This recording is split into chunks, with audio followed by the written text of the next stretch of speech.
Értéktelen alibi. Írta Detlef Müller. Rendezte Michael Makenroth.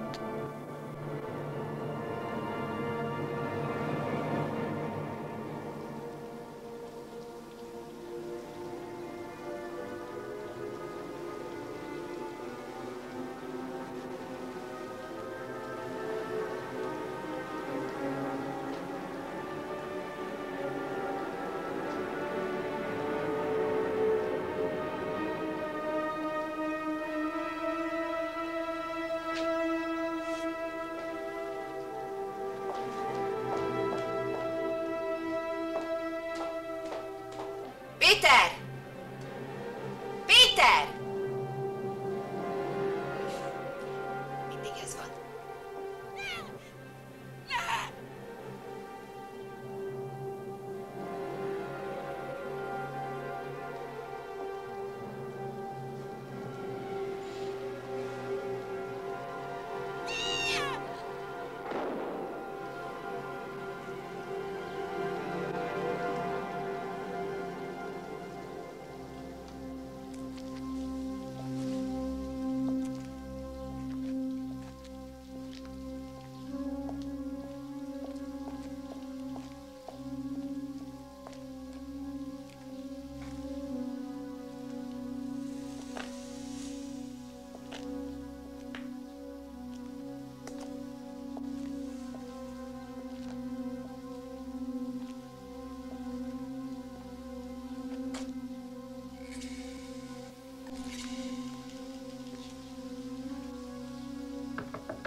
Milyen a házas életetek?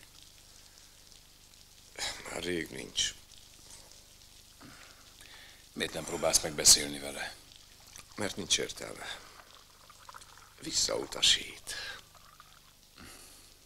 Pedig azt hittem, veled megtalálja azt a biztos révet, amire vágyott. Igen, én is azt gondoltam. De tudod mit? Hagyjuk ezt a témát.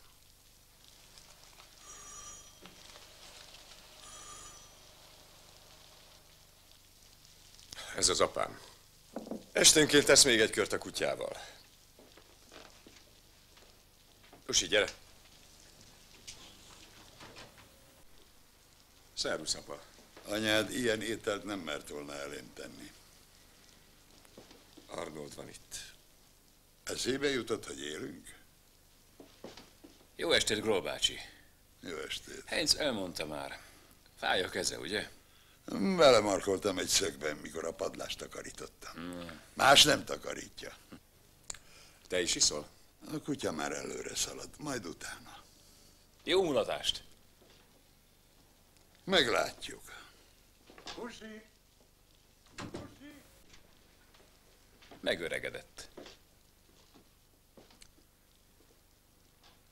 Múltkor összetörte a kocsiját. Belehajtott a pirosba. 3 napi nyomozás a kiadásokkal együtt a megbízód számlájára megy. A többit a te megbízásodból költöttem el. És ez? 190 márka hét rezsitor. Ezzel a megbízód mennyasszonyát hívtam meg egy kis imbiszre. Ennek volt fontos. Értem. Renc? Ki? Nem emlékszem. A szomszédja? Tessék? Ez borzasztó. A A rendőrség jött már. És a férj már tudja? Érintkezésbe lépek vele. Köszönöm, hogy értesített. Viszont hallásra. Nem valami jó hírt kaptál. Egy megbízómat, akinek az üzlet és magánérdekeit évek óta képviselem, 10 perce agyonlőtték. Mi volt benne? Régi ezüst szerencék. Nagyon értékes gyűjtemény.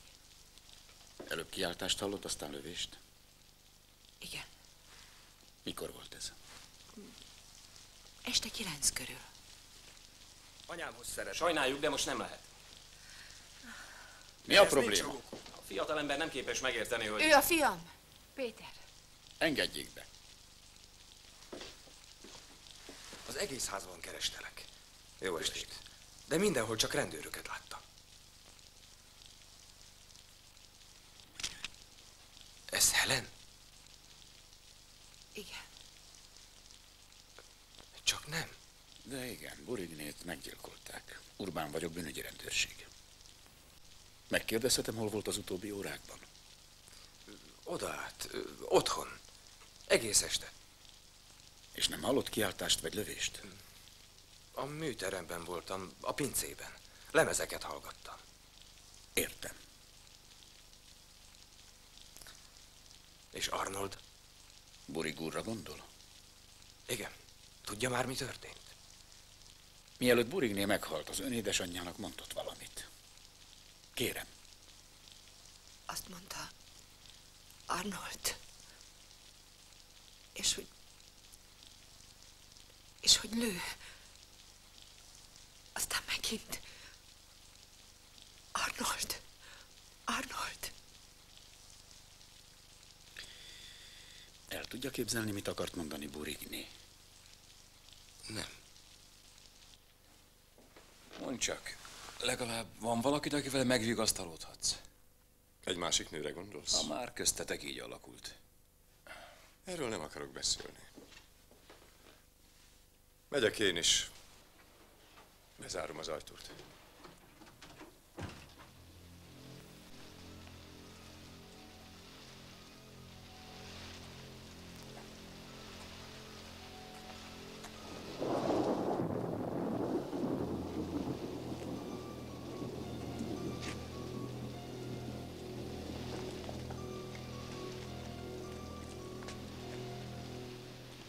De az üzlet ugye megint megy. Úgy, ahogy. Usi! Usi! Gyere ide! Usi! Usi! Usi, lábhoz! Usi, engedd el! Usi, micsoda dolog? Usi! Usi autogramot adott. Hát, bocsáss meg. Semmi baj, úgyis tisztítóba akartam már adni. Lehet, hogy megint rendelek tőletek valamit. Kösz. El a fejjel. Üdvözlöm Gundit. Viszontlátásra, Groll bácsi. Viszontlátásra. Én meg Helent. Minden jót.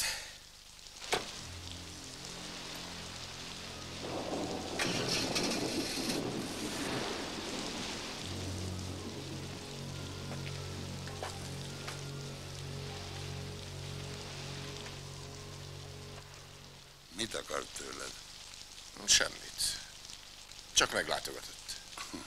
Úgy érted, hogy kivételesen megint leereszkedett hozzánk? Ez a tökfilkó. Burig úr? Mi történt? Kicsoda ön? Urbán vagyok a bűnügyi rendőrségtől.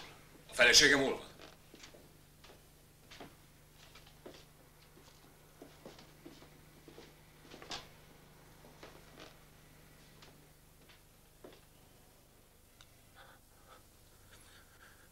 Hogy történt? Azt nyomozzuk. Segíthetünk önnek? Köszönöm. Burig úr, a keresztneve Arnold? Igen. Hol volt ma este? Egy barátomnál. Mikortól meddig volt ott? Este 8-tól fél órával ezelőttig. Fontos ez önnek? Nagyon fontos. Rablógyilkosság az elővárosi villában.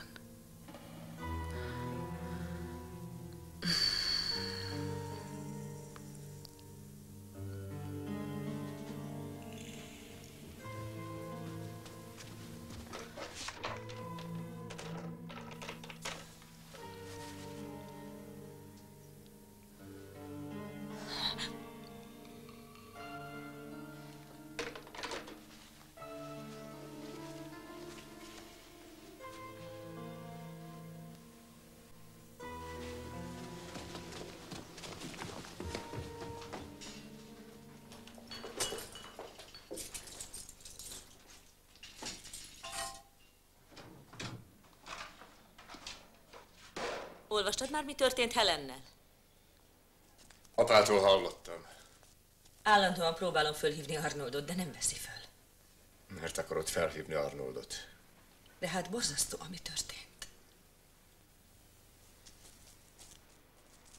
Aggódsz érte, mi?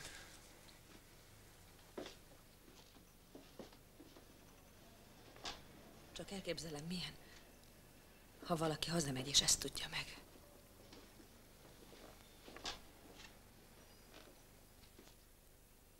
Mondott valamit? Mit mondott volna? Hogy veszélyben érzik magukat, vagy ilyesmit. Mi honnan tudjam azt? Mert tegnap este itt volt, beszélgettetek. Kérdeztem valamit. Itt volt Arnold az este? Jó napot kívánok. Jó napot. Otthonról jön Burig úr? Nem. Telefonáltak a rendőrségről. Keresik önt. Van valami nyom? Tessék. Bizonyos zavar támadt a tanúk személyek körül, akiknél a tegnap estét töltötte. Lehetséges, hogy a rendőrségnek hamis nevet adott meg. Miért tettem volna olyat?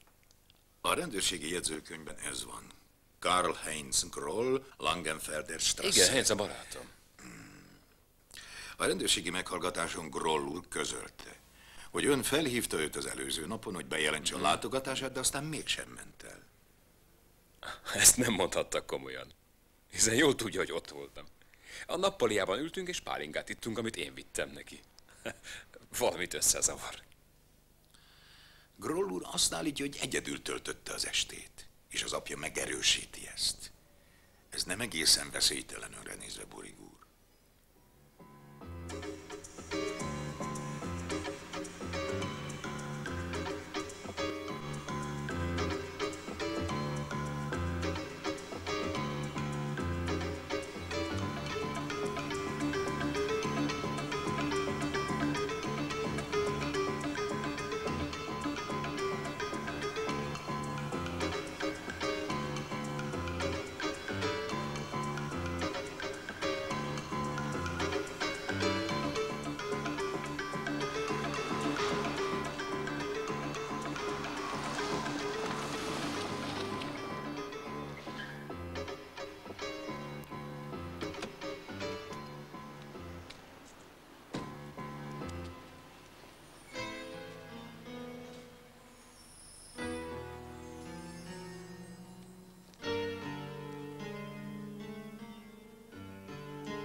Heinz itt van. Elment. Nem jössz be? Köszönöm.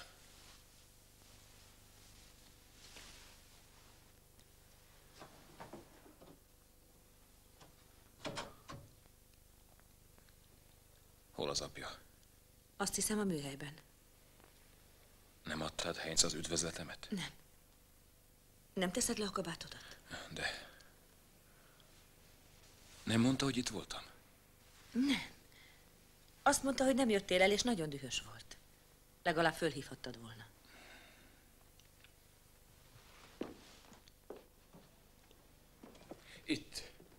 Itt álltam. Ő meg itt ült. Hoztam egy üveg pálinkát, azt ittuk. Mondd csak, találtál valahol egy üres üveget? Nem.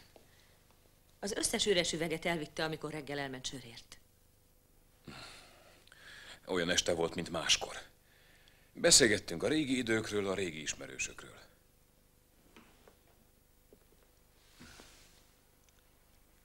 Ott voltál a rendőrségen, amikor kikérdezték? Nem, a műhelyben kérdezték ki. Miért csinál ilyet? Miért hazudik? Mi rosszat tettem? Mi baja lehet velem? Téged a barátjának tart, pedig nincs sok neki. Elég nagy bajt hoz rám, ha tovább erősködik, hogy nem voltam itt. Jaj, nekem ez nem lehet igaz.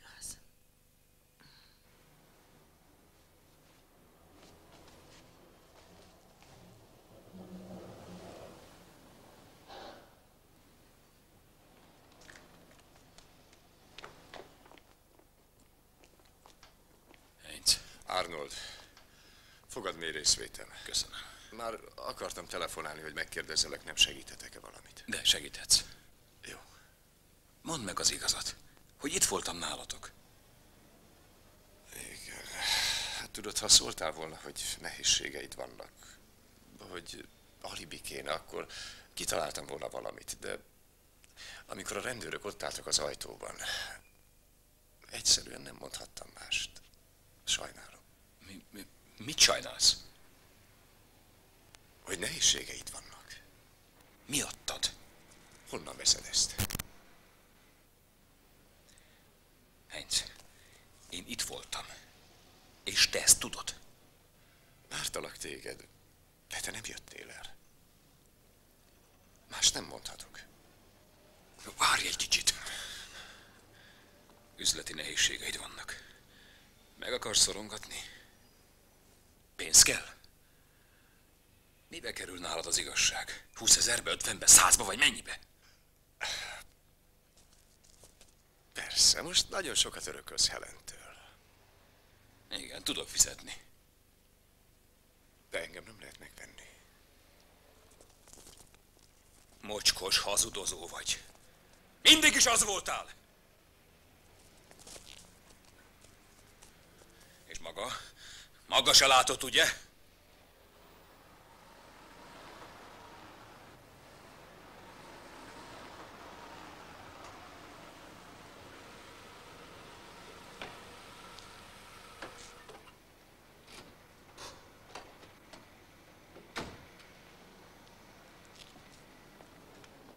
Itt van Burig úr? Igen, én vagyok az. Ideiglenesen őrizetbe vesszük. Jöjjön velünk.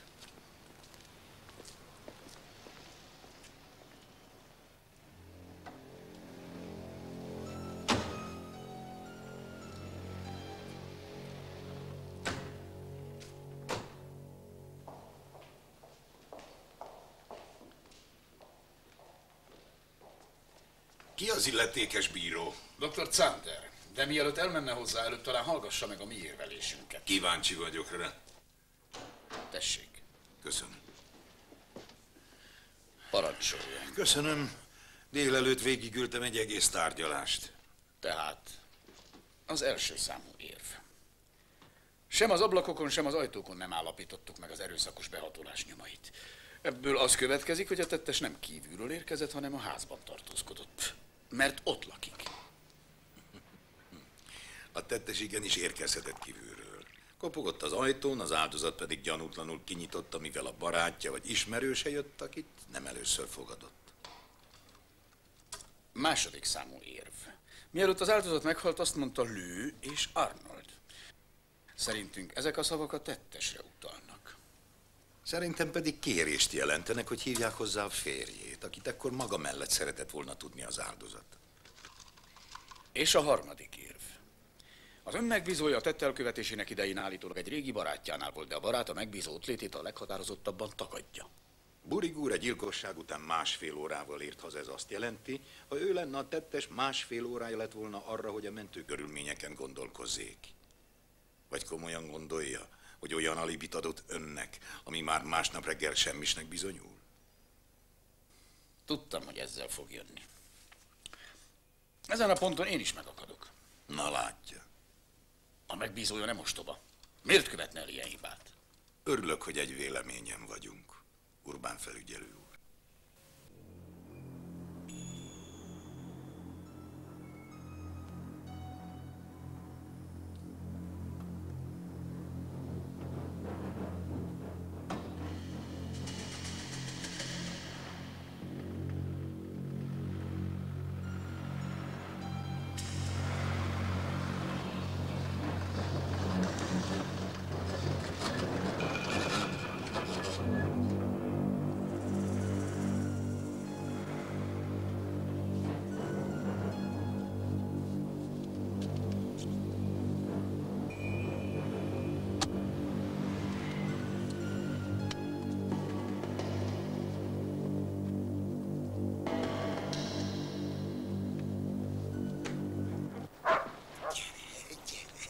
Gyere csak!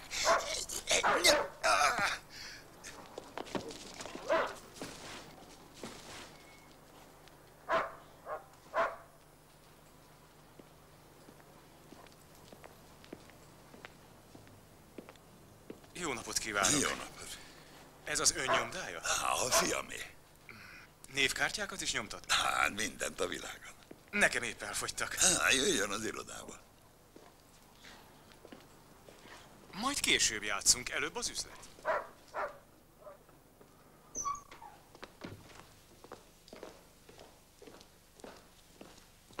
És mi az elképzelése?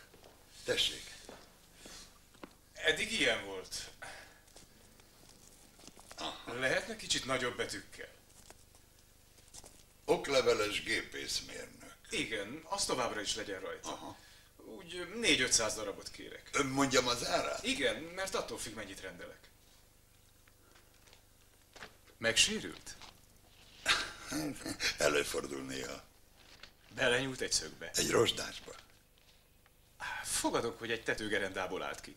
A fogadást megnyerte, de honnét? És mindez padlástakarításkor történt, igaz? Igen, de miért érdekli? Mit akar?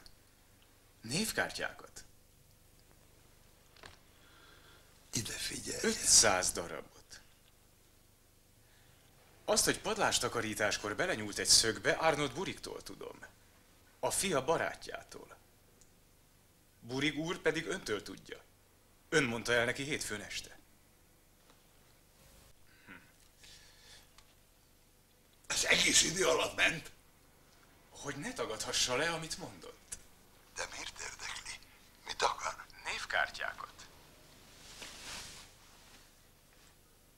Tudok még többet is. 14 napja tilosba hajtott egy kereszteződésnél. Ezt is öntől tudja Burig úr. Hétfő este óta. A tönkretett kocsia egy ócskavas telepen áll most. Ehhez mit szól? Nem láttam Burig urat se hétfőn, se másnapon. Akkor honnan tudja Burig úr, hogy ön hogyan sebesítette meg a kezét? És honnan tud a balesetről? Máshonnan is tudhatja. Például akár a menyemtől is. Biztos vagyok benne, hogy még mindig találkoznak. Miért találkozna Burig úr az ön menyével? Menyem a szeretője volt. 8 évig. Aztán megismert egy másik nőt, akinek pénze volt, és akkor átengedte a fiamnak, aki pedig alaposan rajta vesztett. Ezért nincsenek olyan jó véleménnyel Arnold Burigról. Köszönöm, Groll úr. Viszont látásra.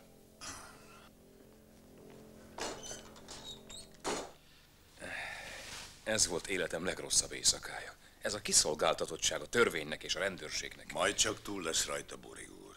Mindenképpen köszönettel tartozom. Matula úrnak is. Kérem. De ezzel még nem szűntek meg a gondjaink. A barátjának az apja most feljelentést tett. Azt állítja, hogy ön pénzt ajánlott föl neki. Ha elismeri, hogy ott volt látogatóban. Előbb 20, majd 50, végül 100 000 márkát. Azt mondta, hogy ez a beszélgetés a műhely udvarán történt, közvetlenül a járőrkocsi érkezése előtt. És a barátja, Heinz Groll, Megerősítette apja vallomását. Igen, de egészen másképp volt. Azt hittem, azért támasztanak nehézségeket, mert Heinznek pénz kell. Bármit gondolt is, Borig úr, a rendőrségnek és az ügyészségnek újabb adalékot szolgáltatott, ami fölhasználható ön ellen. Igen, de most mit tegyek? Adjon tanácsot. Emlékszik olyan látogatókra, akik különös érdeklődést mutattak a gyűjteménye iránt? Esetleg az értékére is kíváncsiak voltak? Hát ezen még gondolkodnom kell. Gondolkodjék, Borig úr. Pontos leírás is kell az ezüst szelencékről. Néhány nagyobb napilapban hirdetést adunk közre, amiben megkérdezzük, hogy kínáltak eladásra ilyen gyűjteményt. Igen, ez nagyon helyes. Akkor Pillanat, van még valami. Tessék. A rendőrség azt állapította meg, hogy a tettes erőszak nélkül jött be a házba. Mert az ajtókon és az ablakokon nem találtak semmiféle rongálást. De itt a teraszajtót újra üvegezték, mégpedig nem régen. A keret léceit még nem is mázolták le. Az üveg 1 héttel ezelőtt tört be, 4 nappal a feleségem halála előtt. Hogyan történt? Egy golfütőt próbáltam ki a teraszon, és túl nagyra sikerült a lendület. Mikor csináltatta meg az üveget? Mindjárt másnap jött az üveges. Van rá bizonyítéka? Hogyne? A számla. Hol áll a kocsid? Ott. Menjünk. Nevetni fogsz, én ismerem ezt a házat. Hogy érted? Már voltam itt egyszer, ismertem az asszonyt.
Szép tőled, hogy eljöttél.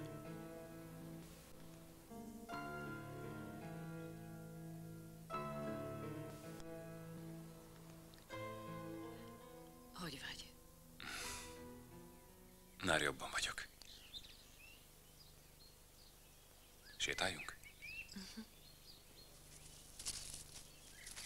Hogy viselkedik Heinz? Ma reggel megkérdezte, mikor költözöm hozzád. És te mit feleltél? Hogy az tőled függ.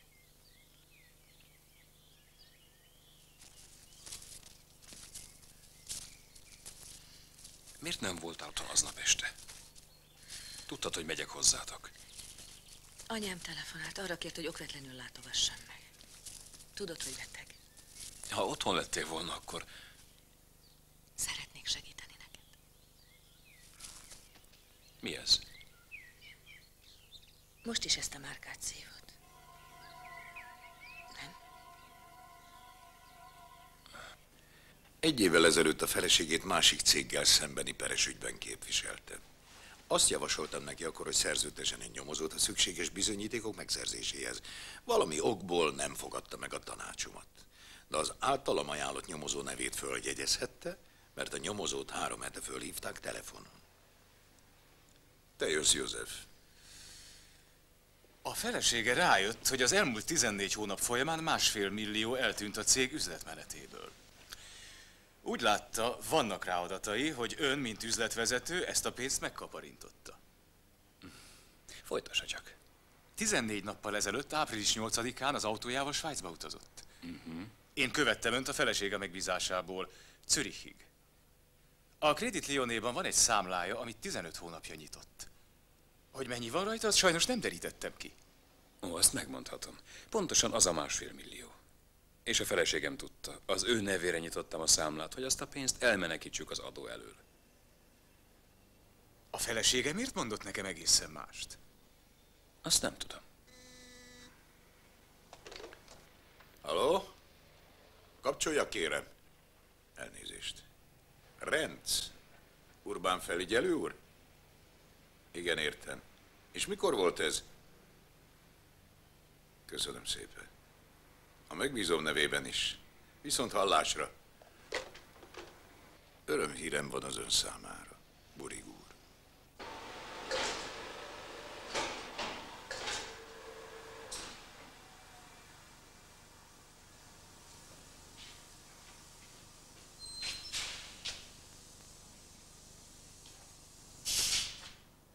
Ön is iszik?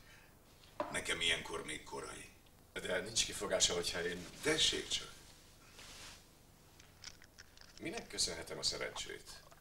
Groll úr, amikor Arnold Burigi, a megbízom, hétfőn este önnél volt, Arnold nem volt nálam. de emlékszik rá, hogy elszívott önnél néhány cigarettát. Nem szállok be a játékba. Amikor elment, cigarettás dobozt hagyott az asztalon. Ő mondta?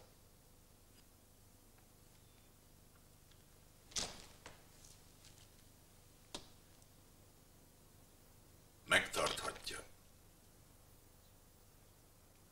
Az a doboz, amit a felesége tegnap reggel talált a szemetes vödörben, már a Krimináltechnikai Intézetben van. Burig barátja új lenyomataival. És azt is kiderítették a krimináltechnikusai, hogy mikor vándorolt ez a doboz a szemétbe? 5 napja? 3 napja? Vagy netán csak tegnap? Groll úr, nem firtatom, mi késztette arra, hogy Burig úrnak ilyen nehézséget okozzon. Arnold a barátom. Ha segíthetek... Akkor segítsen rajta. Most mondok valamit. Ön nem tudja, hogy Arnold ártatlan, és én sem tudom. De megmondom az igazat. És mi az igazság? Hétfőn este, amikor Burig feleségét megölték, nem voltam egyedül otthon. Azt mondtam ugyan, de hazudtam. Köszönöm. Hétfőn nem is voltam otthon. Van valaki, akit néha meglátogatok. Egy asszony, aki eléggé kedvel engem. Nála voltam. Este 7-től hajnal 2-ig. És miért csak most mondja el ezt, Groll úr? Én régi módi ember vagyok. Nehezen beszélek nyíltan ilyesmiről.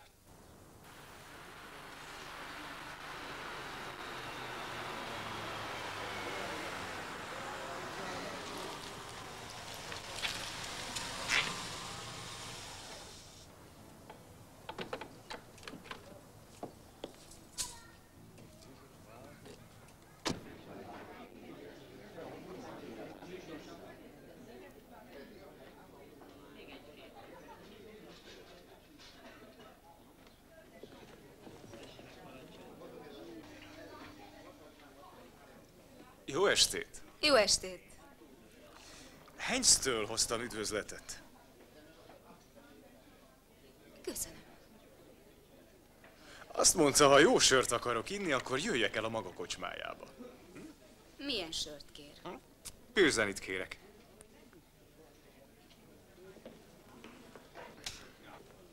Barátja Heinznek? Az azért túlzás. Pálinkát is? Maga tudja. Nem nehéz kitalálni. Ki van borulva a fiú? Úgy találja? Aha. A gyilkosság. A rendőrség faggatózása.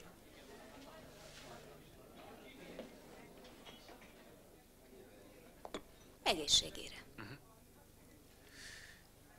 Kár volt azt mondania, hogy hétfőn magánál volt. Miért? Mert hétfőn zárva a kocsmája. Egészségére. Ezen a zsaruk is fennakadtak, amikor ma délután itt voltak. De Heinz nem a kocsmában volt, hanem nálam a lakásomon. ami mindig nyitva van számára.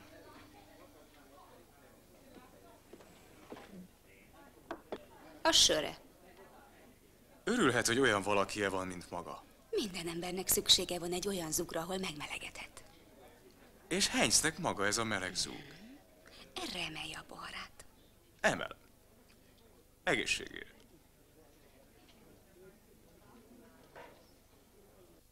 Először csak két ellentétes vallomás volt. Az öné és Groll barátjáé. De most már tanú is van ön ellen. És a barátjának ez az anyai vigasztalója. Bizonyára nem riad vissza attól, hogy a történetét esküre emelt kézzel is előadja. Miért nem találják meg a feleségem gyilkosát? Akkor nekem már nem kéne alibi. Mert nehéz megtalálni azt, aki nem hagyott nyomot maga után. Mi van a hirdetéssel? Senki nem jelentkezett? Még nem. De föladunk még egyet. Tehát semmi remény. Nem akarom megijeszteni. De attól tartok, hogy megint őrizetbe fogják venni. És kérdés, hogy megint ilyen hamar ki tudom-e szabadítani. Van egy kifogástalan alibim, de nem ér semmit. Akkor már jobb lenne, ha egyáltalán nem volna. Jobb lenne egy kifogástalan, bizonyítható alibi. Nem akarom feltartani a munkájában. Már készen vagyok. A szomszédaival, Arnold Buriggal és a feleségével nagyon jó viszonyban volt. Igen. Főleg miután meghalt az apám. Egyedül ők törődtek az anyámmal. Az apja tanár volt? Történelem. Már a nagyapám is az volt. Ez már családi hagyomány. És ön? Rövid ideig tanultam, de nekem más az erősségem. Kereskedő vagyok. Nem gyakori, hogy valaki az ön korában még otthon lakik. Fél éve még máshol laktam. De anyámnak volt egy súlyos szívműtétje. Mindig a közelében kell lennem. Tulajdonképpen milyen volt Burigék házassága? Azt hiszem, jó. Látszott rajtuk, hogy klasszul megértik egymást. És végig ilyen volt? Gondolom. Na jó. Kösz szépen. Viszontlátásra. Viszontlátásra.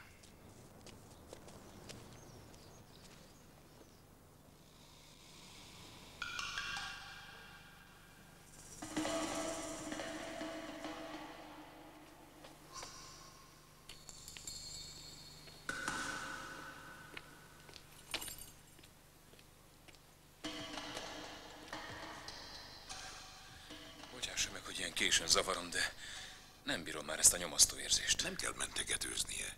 Jöjjön be, kérem. Köszönöm.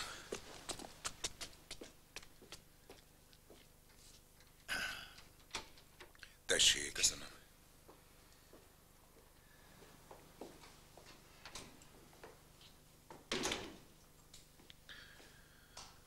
Tessék. Köszönöm. Foglaljon helyet.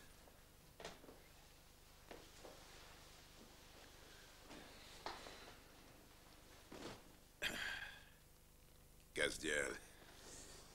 Körülbelül 3 héttel ezelőtt lépett érintkezésbe a feleségem Matula úrral. Az eltűnt 1,5 millió miatt. Igen.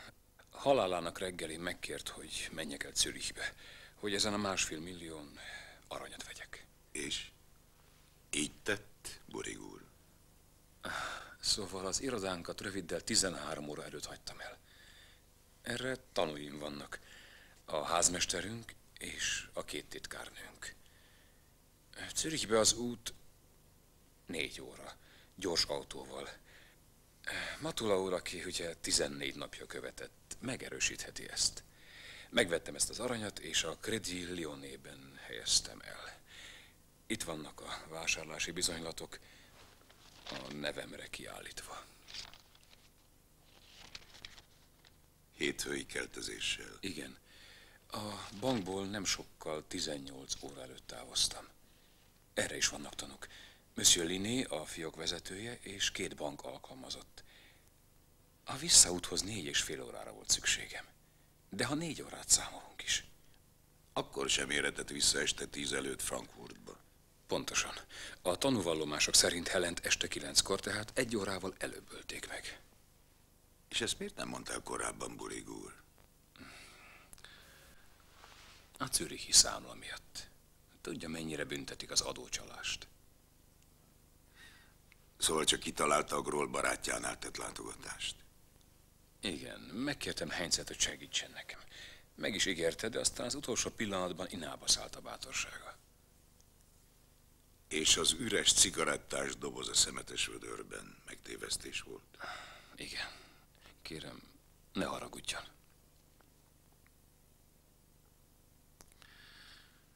Remélem, hogy ezt az új alibit nem most találta ki, miután úgy látja, hogy a régivel nem ér semmit. Nem vagyok ostoba. És főként remélem, hogy ennek az új alibinek minden részletét be is tudja bizonyítani.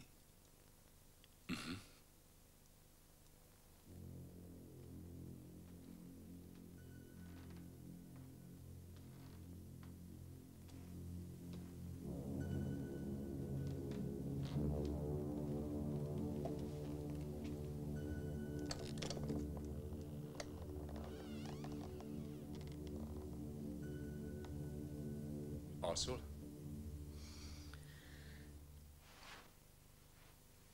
Nem.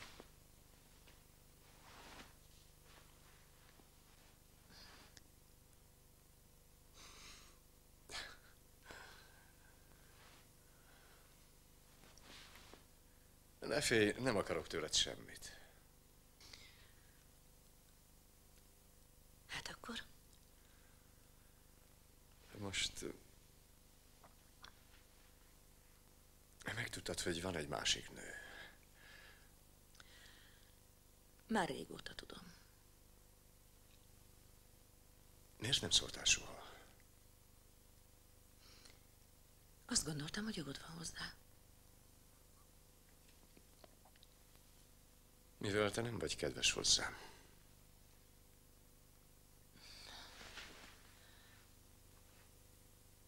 Nem tehetek róla. Eleinte azt hittem, hogy rajtam múlik. Valamit rosszul csinálok a nagyságos asszonnyal. Hagyjuk ezt. Most már tudom, hogy én csak tartalék voltam. Másodosztályú. Ha hozzád szóltam, a gondolataid mindig nála jártak. És a szabad volt lefeküdnem veled. Azt képzelted, hogy ő az.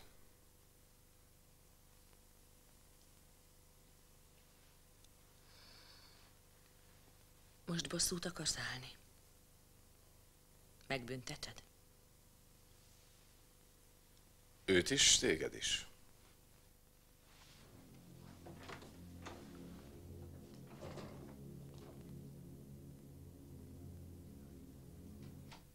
Ráérsz egy Már pillanat? vártalak. Már várt. 10 perce telefonált egy bizonyos Schneider, Kölnből. Ismerem az urat? Majd megismered. Olvasta a hirdetésünket. És? 2 hete. 6 nappal a gyilkosság előtt valaki fölhívta és megkérdezte, hogy érdekli egy régi francia ezüst szelencegyűjtemény. A leírás, amit a telefonáló a szelencéről adott, egyezik azzal a leírással, amit Arnold Borigtól kaptunk. Ma délutánra bejelentettelek dr. Schneiderhez Kölnbe. Nagyon köszönöm. A pontos címet megkapott Helgától. Bocsáss meg. Halló? Kérem, kapcsolja. Urbán felügyelő? Renc. Ön sosem zavar. Köszönöm. Olvasta a megbízom alibiéről szóló jelentést? Megvizsgálta? És? Ez nem lehet igaz. Hogyne? Meddig marad az irodájában? Köszönöm. Viszont hallásra. Egy órával ezelőtt Arnold Borigot felesége meggyilkolásának alapos gyanújával őrizetbe vették. És mégis menjek el Kölnbe. Mi más tehetnél? A megbízója a gyilkosság napján 12:45-kor hagyta el az irodáját. A tanúvallomások ezen a ponton megegyeznek. A zürichi tanúk vallomásai is megegyeznek. Burig úr 17 órakor lépett be az Avenue du Lucky bankba. Aranyrudat vett 1,3 millió értékben, és az üzlethelyiségből nem sokkal 18 óra után távozott. Tehát minden rendben. A biztonság kedvéért érdeklődtünk a különböző légijáratok iránt. A megbízója esetleg nem az autóját, hanem más közlekedési eszközt vett igénybe, de a neve nem szerepelt az utasok listáján. Akkor miért tartóztatták le? Az egyik banktisztviselő az Avenue du Lucky bankfiókot közvetlenül a megbízója után hagyta el. Megfigyelte, hogy Burig néhány utcával odébb leintett egy taxit. Zürichi kollégáink kinyomozták, hogy ez a taxi Burigot a Zürich-Regensdorfi sportrepülőtérre vitte. Onnan 18:50-kor indult egy magánfutárszolgálat gépével, amelyen odafelé is utazott. 19:55-kor érkezett Frankfurtba, és 21 órakor lőtték le Helen Burigot. Szeretnék beszélni a megbízómmal. Tanácsolja neki, hogy tegyen vallomást, ügyvéd úr. A 18. század szép tárgyaira specializáltam magam. Órákra, tükrökre, műszaki játékokra. Ön is gyűjt valamit? Másféle dolgokat. Nézze, egy Jean Samuel Mélé-féle óra. A telefonáló, aki fölkínálta a szelencéket, megmondta a nevét? Nem. Nevet nem mondott a telefonáló. Megállapodtak valamiben? Igen. Miután igen pontos leírást adott a szelencékről, azt mondta, hogy hamarosan eljön Kölnbe, és mutat nekem néhány példányt. De nem jött el. Nem. És nem is hívott újra föl. Vissza tud emlékezni a hangjára? Valószínűleg. Gondolja, hogy megismerné a hangját, ha újra telefonálna? Igen, azt hiszem. Az utolsó kérdés, Schneider. Tessék. Honnan tudta a telefonáló, hogy ilyen holmikat gyűjt? Talán ő is olvassa ezeket a történelmi folyóiratokat.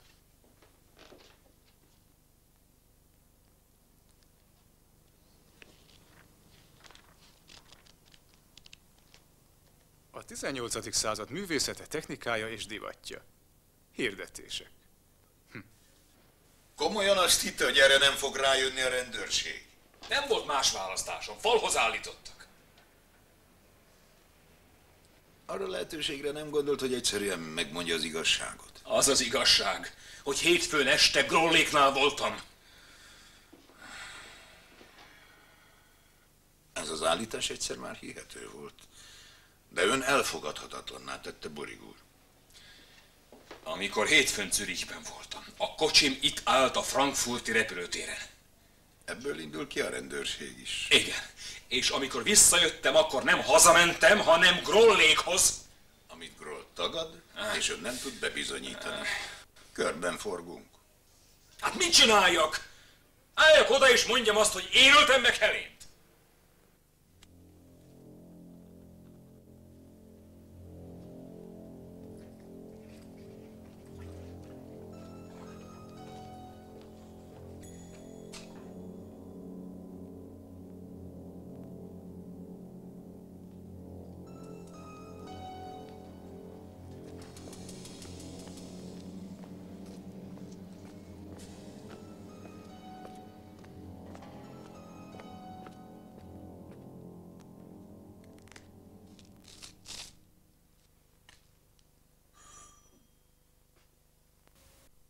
Ki az? Én?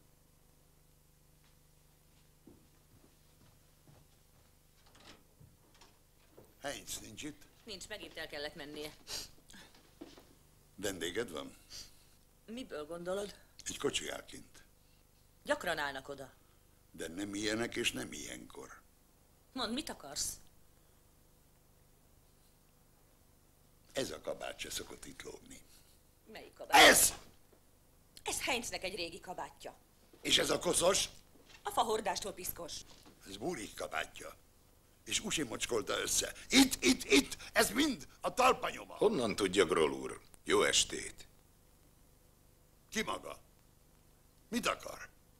Rendszügyvéd vagyok. Onnan tudja, hogy maga itt volt, mikor a kutyája hétfőn este fölugrott Arnold Burigra. Nem igaz. Burig úr a kabátját másnap elvitte a tisztítóba. Nem volt könnyű a tappancsnyomokat visszavarázsolni. De ön most csapdába esett. 3 tanú is hallotta, mit mondott. Most már mondd meg, hogy Arnold itt volt. Groll úr, kinek jutott eszébe, hogy Arnold Burigot így tegyék tönkre? Önnek vagy a fiának? Kettőnknek. Mindig ő volt a nagy. Mindent magának akart. És mindent meg is kapott. Egyszer már kicsinek akartuk látni. Hogy ő lássa kicsinek. Egészen kicsinek.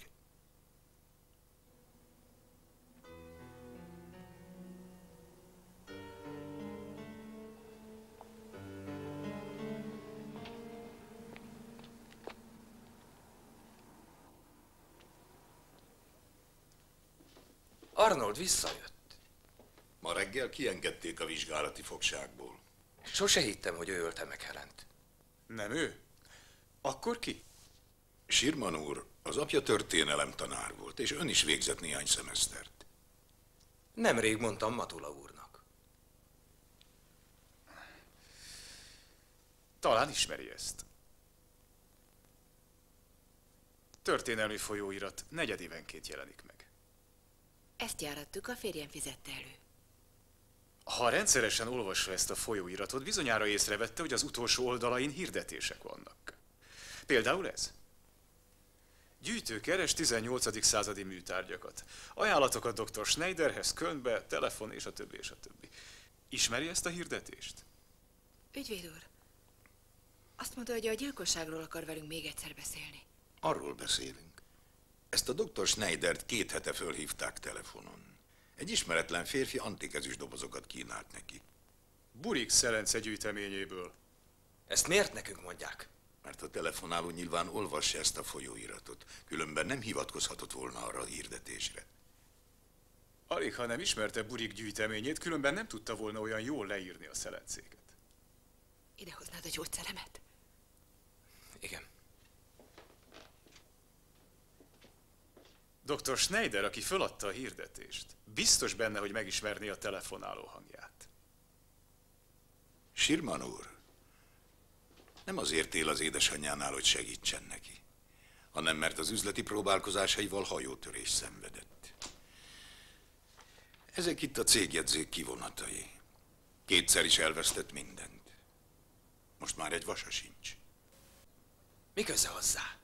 Hagyjanak minket békén! Ha a pinceműterméből zene hallatszik, mint a gyilkosság éjjelén, az még távolról sem jelenti azt, hogy ott van.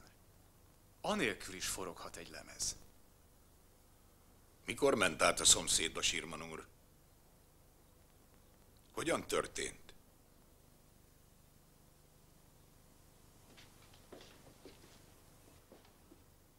Én akarom tudni.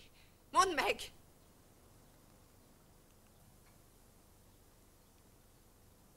Pénteken. Várjon. Helen Burigot hétfőn ölték meg.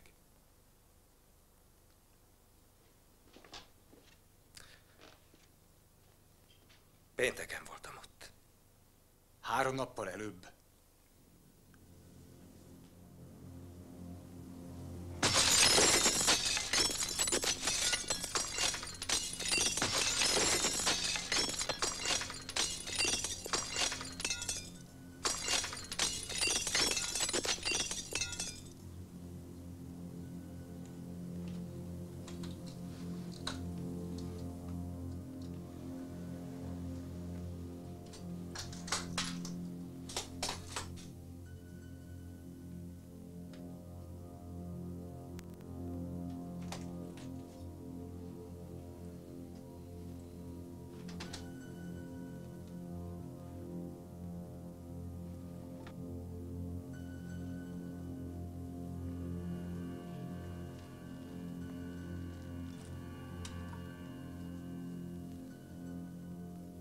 Segíthetek neked?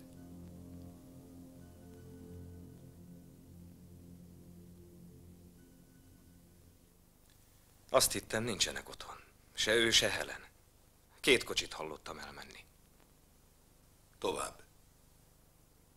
Azt mondta, kudarcot vallottál. Minden téren. A tanulmányaidban, a munkádban. Csődtömeg vagy. Tudod te is. Ezért próbálkozol ezzel. De még ez se sikerül. Tulajdonképpen sajnállak. Ülj le. Na, ülj már le.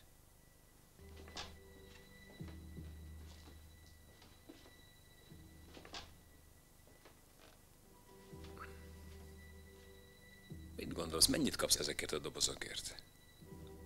Talán 80 000. 80 000. Az nem sok az újrakezdéshez. Márpedig ahhoz kell. Ismerem ezt. Én is tartottam már itt. Akkor azt gondoltam, el kell vennem egy gazdag nőt. Most már tudom, az sem megoldás. 80 000. Ajándékba is megkaphatod. Még meg is tetézném, hogy 200-ad legyen. 200 000 márka. Kezdőtőkének megteszi. Viszont én is kérek tőled valamit.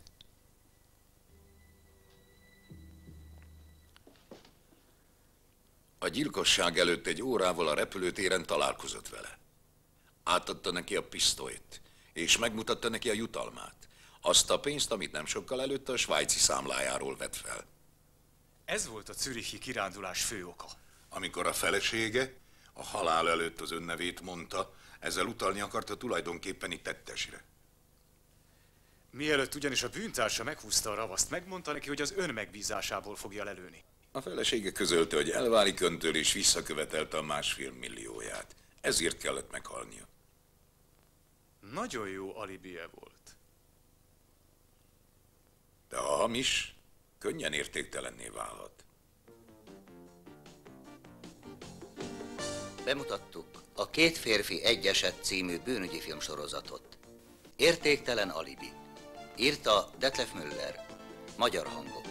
Szabó Gyula, Balázsi Gyula, Kovács István, Földesi Margit, Orosz István, Képesi József, Dallos Szilvia, Felföldi László, Szersény Gyula. Magyar szöveg Neményi Róza.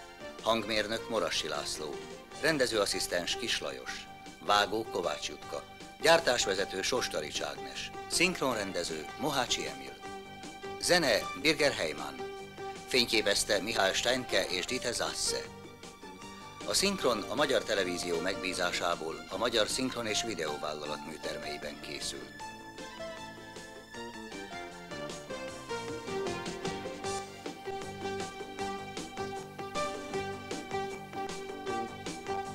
A filmet rendezte Michael Mackenroth.